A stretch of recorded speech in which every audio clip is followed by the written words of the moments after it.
setelah menceritakan benda-benda yang termasuk najis. Maka yang namanya najis aini, bendanya najis, itu berarti tidak bisa suci. Berbeda dengan mutanajis. Kalau mutanajis berarti bisa suci. Maka kaharutna teh bakal aya jumlahna teh sampaikan ke 8. Ada 8. Satu disepakati sucinya, 2 diikhtilafkan sucinya, dan yang ketiga disangka-sangka suci atau disangka najis. Pertama, benda suci tapi diikhtilafkan, artinya ada ulama yang menganggap itu najis. Naon almani. Ulama Syafi'iyah menetapkan bahwa mani itu hukumnya suci.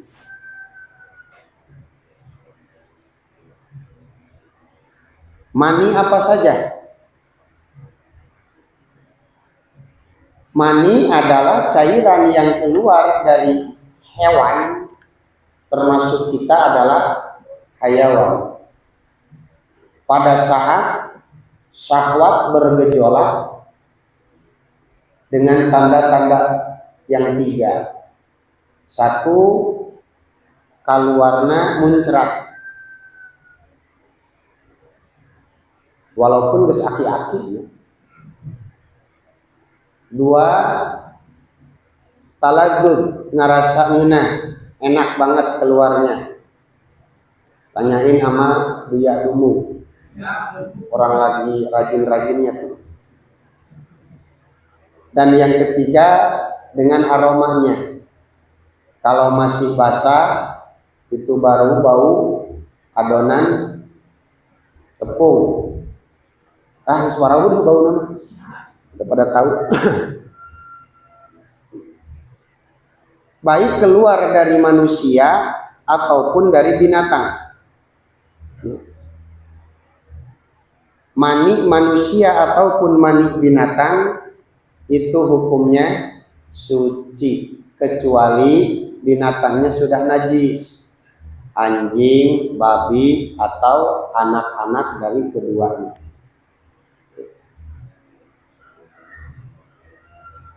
Dalilnya mani suci ya 2. 1 dalil nakli, 2 dalil akli. Dalil naklina dari hadis diriwayatkan oleh Aisyah. Suatu ketika Aisyah membersihkan pakaian Nabi dari mani yang nempel padanya. Setelah dibersihkan, pakaian tersebut langsung dipakai sholat oleh Nabi. Nabi memerintahkan Aisyah untuk bersihkan mani yang ada pada pakaiannya. Setelah Aisyah bersihkan, maka Nabi lantas sholat pakai pakaian tadi. Kalau mani najis, Nabi kagak bakal langsung sholat pakai pakaian itu. Ini namanya dalil nakli, langsung dari hadisnya. Yang kedua, dalil akli, nyokot tina Al-Quran, walaqad karramna bani Adama. Kami telah memuliakan anak-anak Adam. Kalau Mamad bukan anaknya Adam, bapak siapa? Maksudnya manusia. Tuh. Wa qadiyatu takrim, kalau manusianya saja sudah Allah muliakan, maka otomatis Allah yuhkama binajasatihi, bahan baku manusia jangan dihukumi najis. Masa iya Allah memuliakan manusia sementara bahan bakunya najis? Gitu. Kalau bahan bakunya najis, anggap saja mani itu najis, terus itu jadi manusia. Kok manusianya dimuliakan ku Allah? Makanya ya. Kalau anak nabi yang kagak iman ada, anak rasul yang kagak iman ada. Tapi kalau nabi lahir dari ayah atau ibu yang tidak beriman, enggak ada.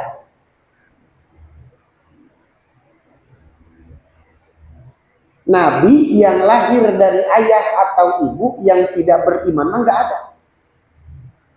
Lah itu Nabi Ibrahim. Tuh. Ketika Ibrahim berkata kepada bapaknya Azar, sa'astaghfiru laka rabbi,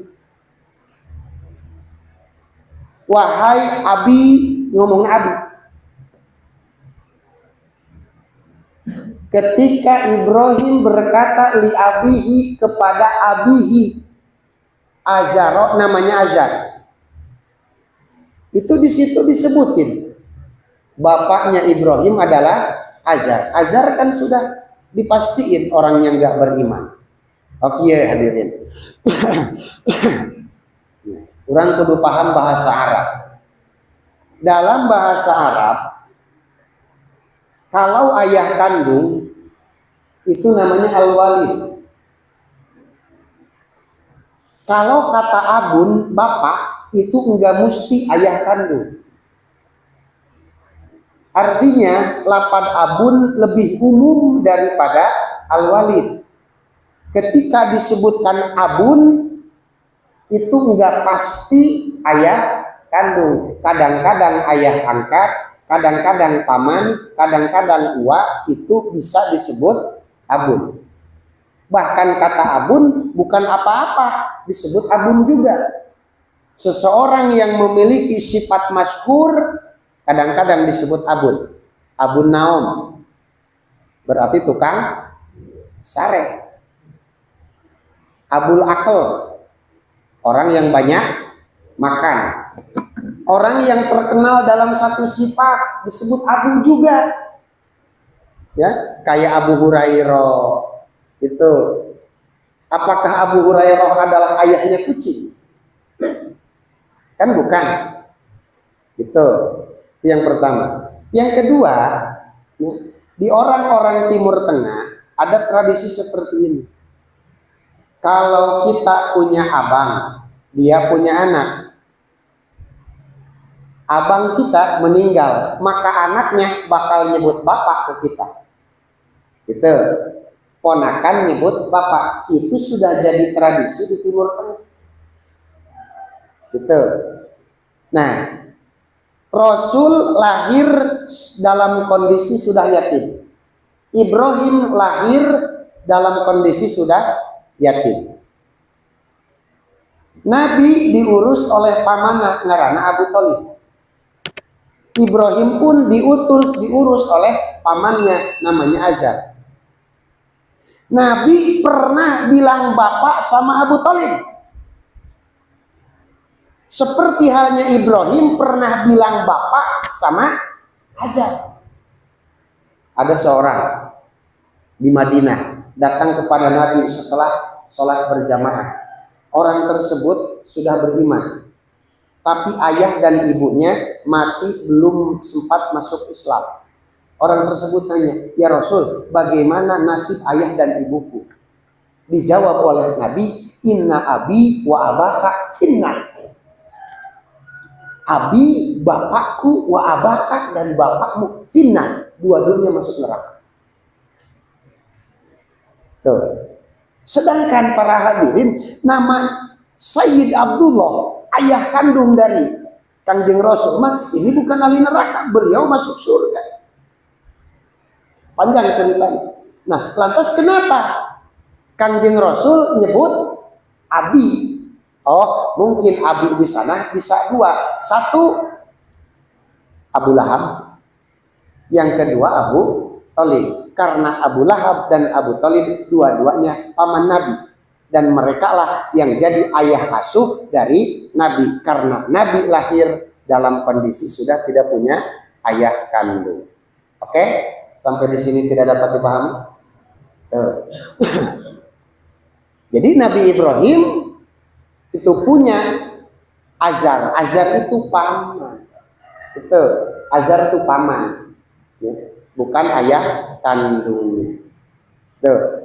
Makanya tuh waqadiyatu takrimi. Kalau Bani Adam Allah muliakan, maka bahan untuk mencetak Bani Adam pun tidak boleh dihukumi najis. Karena berakibat karena kemuliaan yang sudah jadi dicetaknya. Itu. Tapi khilafan li Malikin. Ya. Berbeda jeung Imam Malik. Ya. Kata Imam Malik mah tetap ma yakhruju anil khitanain. Setiap cairan yang keluar dari khitanain, dua alat kelamin, baik kelamin perempuan ataupun kelamin laki-laki, entah itu kering, entah itu basah, itu dihukumi najis dan mani keluar dari khitan. Itu belum pernah kita dengar ada orang gitu nangis air matanya mani. Bagus amat itu. Satu, ya. Tuh. Benda yang suci namun diikhtilafkan najisnya. Dua, wakada bulgomu ghairi maidatin. Suci adalah bulgom. Naon ari bulgom? Bulgom itu dahak. Ngendahak horenganan hadirin datang dari tiga. Satu, bulgom yang turun dari kepala. Tandanya ya, biasanya sok nyegrok. Ya, sok nyegrok. Turun dari kepala. Nah, gitu. Itu turun di kepala, nyangkut di hidung. Kita nggak betah, bisa gerok kan? Itu bulgom dari roksin. Dua, bulgom dari dada. Dahak yang dari dada. Kalau dahak dari dada itu tuh kayak orang batuk. Batuknya batuk sukro. Wah, segede-gede dia. Segede-gede sukro. Wah, bro, sengit mata. Terus kadang-kadang kental bisa. Itu bulgom. Dan yang ketiga ada lagi bulgom yang dari perut. Itu mah itu semacam ludah yang menggumpal, kayak iler yang menggumpal keluar. Nah, yang dua hukumnya suci, tuh, yang satu lagi hukumnya najis. Kalau dari maidah, dari usus itu najis, tapi kalau dari kepala atau dari dada itu hukumnya suci. Tilu, wama'un sailun min faminahimin. Cairan yang lewat yang keluar dari mulut orang yang tidur. Acah. Ya. Orang kita yang bilangnya acah. Iler ya? Iler. Malam ya tahaqqaq annahu min maidatin. Asal iler yang bukan dari usus. Gitu. Bagaimana iler yang bukan dari usus? Satu, orang tidurnya bukan perut di atas, mulut di bawah. Bisa satu, kepala di atas, perut di bawah. Seperti jelema sare bari kieu. Ngaca. Suci ya taman. suci. Kajian kumana dijieun jimat oge. Atau dua, kepala dan perut sejajar. Ya, kayak orang tidur sambil gini nih. Menggigir, ngalir, itu pun suci. Tapi kalau yang ketiga, perut di atas kursi, kepalanya di bawah, ngaca karena mata luar, itu mah najis. Kenapa? Udah dipastiin keluarnya dari perut, sama saja itu dengan cairan yang keluar dari bawah, pada keluar asal tina perut. Itu ilah. Bagaimana kalau orang punya penyakit, cairan di perutnya suka keluar tanpa ada upaya, keluar sendiri. Lamun dibuka dina eta tak aya dina ieu dokter sakarang awewe teh ya Aisyah Dahlan. Jadi ada orang yang memiliki masalah dina ususnya, eta ususna teh kelebihan asam, itu asam naon boleh asam itu suka keluar sendiri. Cuma itu najis, tapi itu mah dimaaf. Illa mimani betulia fihi fayu'an. Itu mah dimaaf. Artinya dimaaf, hukumnya tetap najis. Bendanya tetap najis, tapi hukumnya dihukumi benda suci. Kalau dia sholat terkena benda tadi itu tetap sah. Kenapa? Dimaaf karena balai ya. Gitu. Kaopat, ia paling sulit ngucapkeunana. Baru mau jelas sudah pengen pulang duluan. Termasuk cairan suci rutu batu parjin, air kubulin. Apa itu rutubah? Ya, maun cairan. Abyadu makna warnanya putih. Terus kekentalannya mutaradidun bainal madhi wal irqi. Dari keringat lebih kental, tapi dari madhi lebih encer. Tuh, bahasana lebih kental daripada keringat, tapi lebih encer daripada madhi. Yahruju keluarnya itu min batinil farjil ladzi la yajibu ghusluhu. Dari pori-pori farji yang tidak wajib dibasuh ketika dia istinja. Nah, tuh satu maun cairan, dua abyadu warnanya putih. Teksturnya, tekstur apa kontur? Lebih kental dari keringat, tapi lebih encer daripada madhi. Sumbernya itu dari pori-pori farji yang tidak wajib dibasuh ketika istinja. Ari kitu kumaha? Farji teh hadirin ayat 3 ruang. Ada halaman depan, ada ruang tamu, ayat dari ruang keluarga. Ntar kita pulang buktiin. Nah, ada bagian depan farji, bagian depan farji itu nyata kulit farji yang terlihat gitu. Kulit farji yang terlihat inda julusiha ala qadamaiha, ketika istri kita jongkok. Kan mekar tuh. Aya wa sukarela. Hah? Ini untuk agama loh.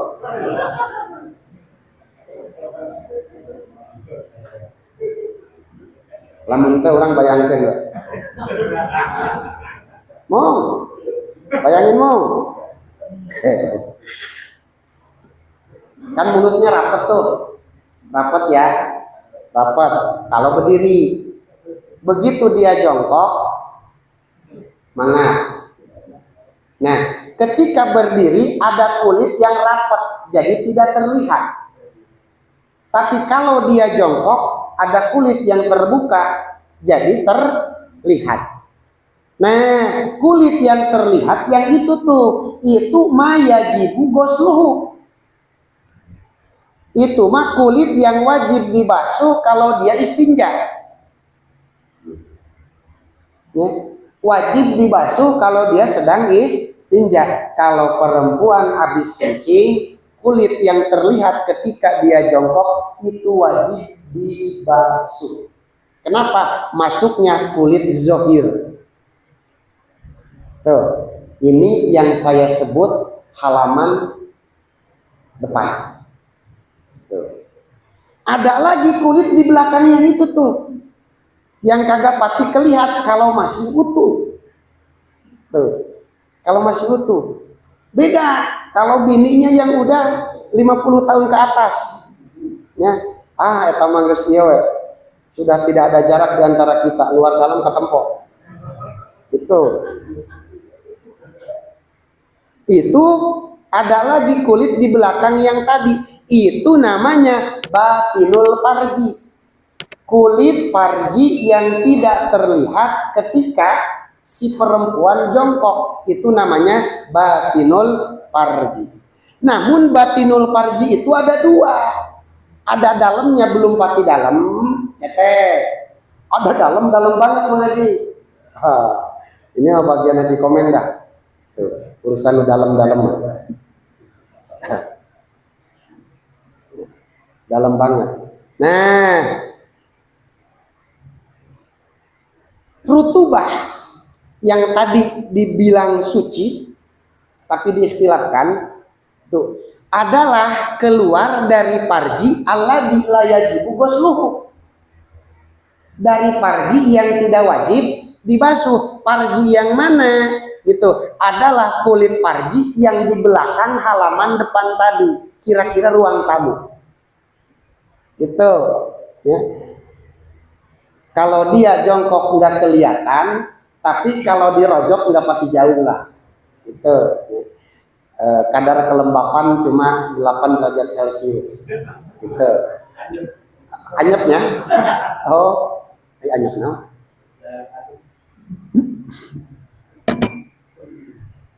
Nah itu.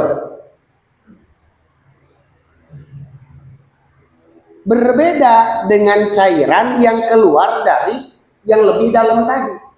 Maka itu hukumnya najis qot'an sebab masuk kategori air kencing. Alhasil hadirin, cairan yang keluar dari parji itu ada 3 macam.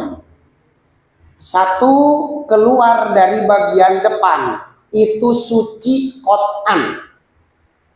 Disepakati hukumnya suci, air dilaki-laki. Kalau keluar dari depan, sebab itu masuknya keringat. Gitu. 2, najis qot'an. Hukumnya najis sepakat semua ulama. Adalah cairan yang keluar dari dalamnya parji. Dalamnya benar-benar pedalaman. Air kencing kayak. Yang ketiga ada lagi mukhtalaf. Kaul soheh nyebutin najis, kaul asoh nyebutin suci. Kata soheh najis, tapi paling soheh nyebutin suci. Apa itu? Ini rutubatu parji. Keringat parji yang lebih kental daripada keringat, tapi lebih encer daripada madi. Keluarnya itu dari pertengahan parji, belum pati dalam. Itu titik. Nah, ngomong-ngomong keringat dia.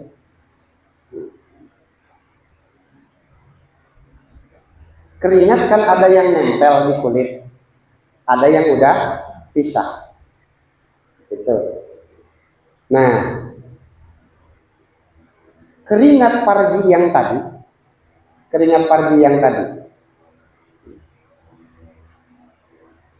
Balik lagi, keringat ada yang nempel di kulit, ada yang sudah pisah.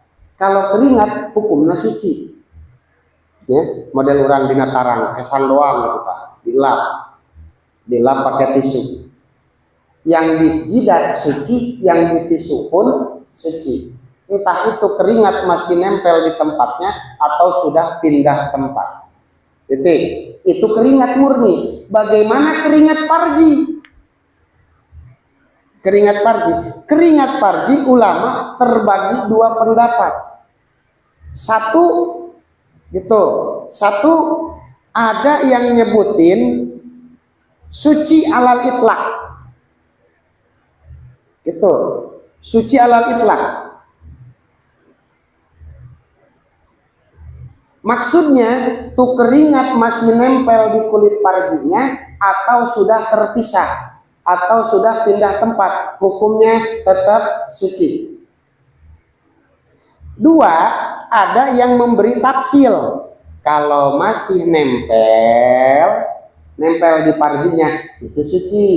Tapi kalau sudah pisah itu hukumnya najis. Sengaja sama si ajis disadap. Kumpulin dapat misalkan 10 gram jadi minyak wangi atau jadi media untuk bikin jampe hikmat. Ini mujarab nih kalau buat pelet. Kenapa? Keringat mujarab. Ini kita menjadi juga udah kelompok dah. Di wadahan dina botol minyak dijual 2,5 juta. Di mana eta? Atau di pamajikan anak disadat kemana ya? Disuling. Itu. Ya. Makanya kalau kita nerangin jakar mah nggak masalah ya, gampang. Ih, nerangin parji ya. Aduh, ese. Titik. Nah, kan dua pendapat tuh. Ada yang nyebutin rutubah yang tadi itu udah suci, masih nempel di parjinya atau sudah pisah. Tapi ada lagi yang nyebutin kalau masih nempel suci, kalau udah pisah hukumnya najis. Katakan kita ikut pendapat yang kedua. Ya, ikut pendapat yang kedua. Kalau itu keringat pisah berarti hukumnya najis. Pertanyaannya, gimana kalau itu keringat nempel gitu di si Sule? Kata Sule, cucu Sule asup itu tak. Tuh. Ya. Jakar masuk ke dalam parji, di parjinya ada keringat tadi. Nah, keringat tadi nempel sekarang di jakar. Nah, pertanyaannya, ini jakar wajib dibasuh tante. La yajibu ghuslu dzakaril mujannab. Di porno ini kita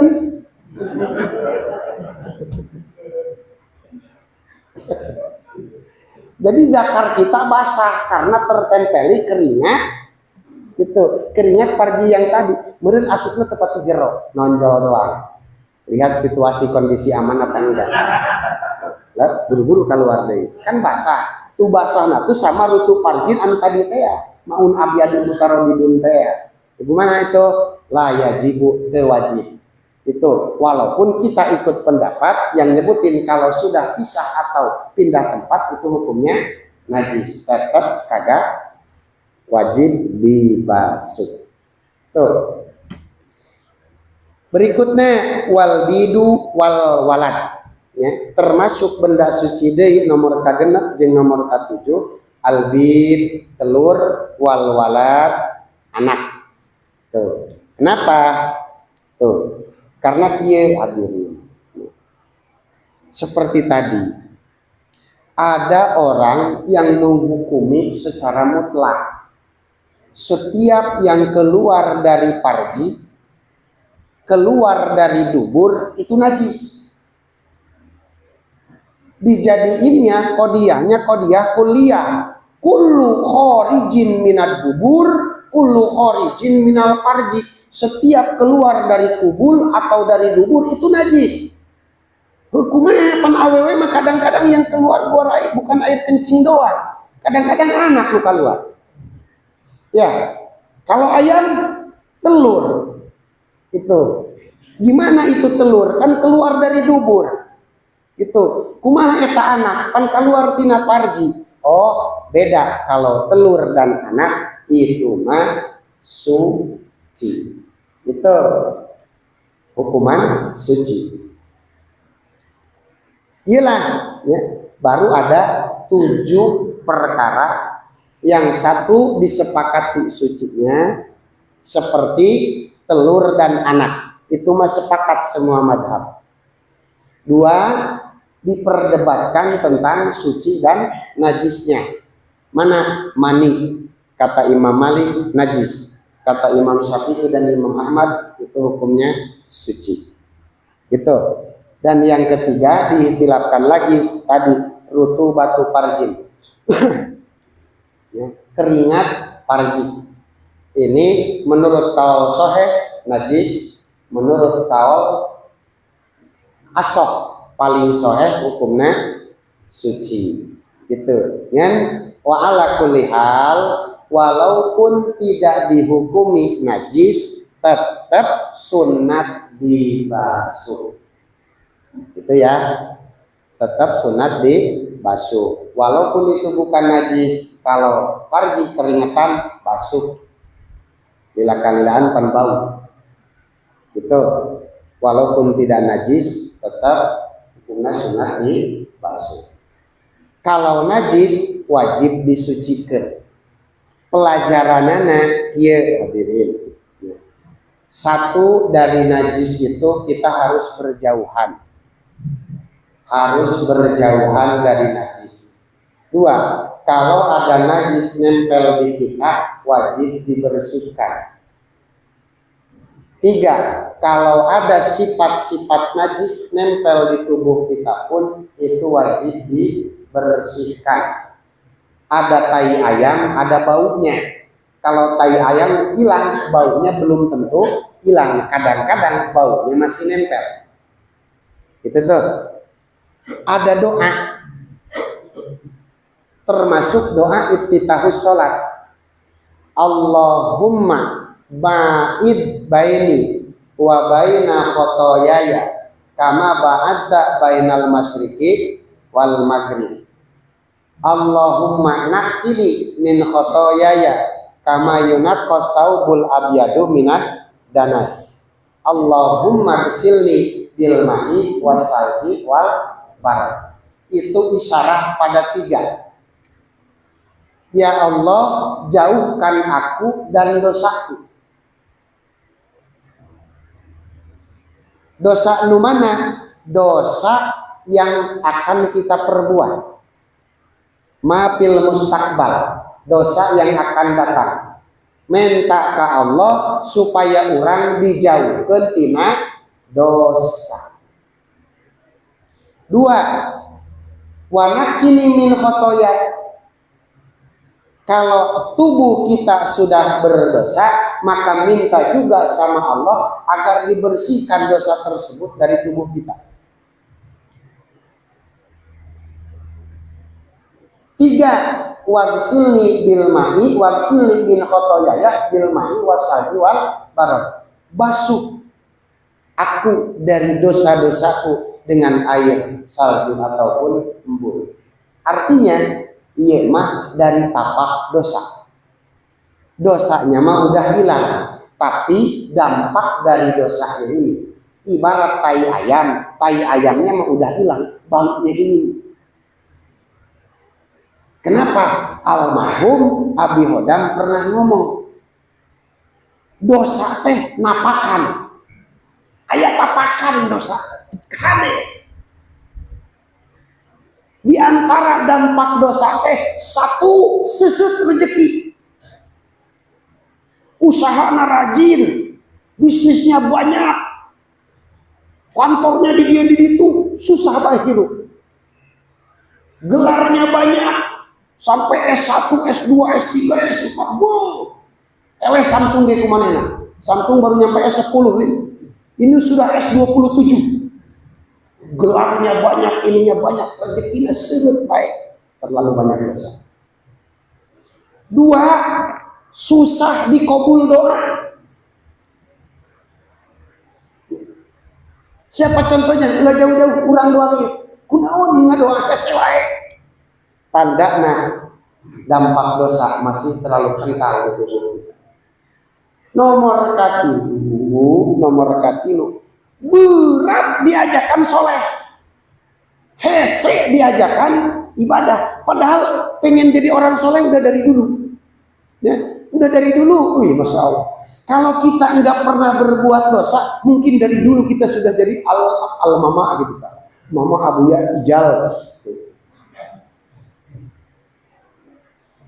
Kenapa? Setiap orang pasti pengen soleh, setiap orang pasti pengen berakhlak baik, tapi kunaon berak wae. Tandana dosa masih berdampak di tubuh kita. Tuh, makanya dari dosa jauhkan, dosa yang ada dihilangkan, dampak atau tapak-tapak dosa supaya dihilangkan juga. Allahumma ba'id baini wa baina khotoyaya kama ba'adta bainal masyriq wal maghrib. Allahumma naqqini min khotoyaya kama yunaqqa thawbul abyadu minad danas. Allahumma ghsilni min khotoyaya bil ma'i wasalji wal bahr. Ada dosa yang akan datang, ada dosa yang sudah nempel di tubuh, ada lagi dampak atau bekas dari dosa. Mudah-mudahan dari ulama satir nage teh aya. Wa abta sayuna bil aqwi wallahu alam.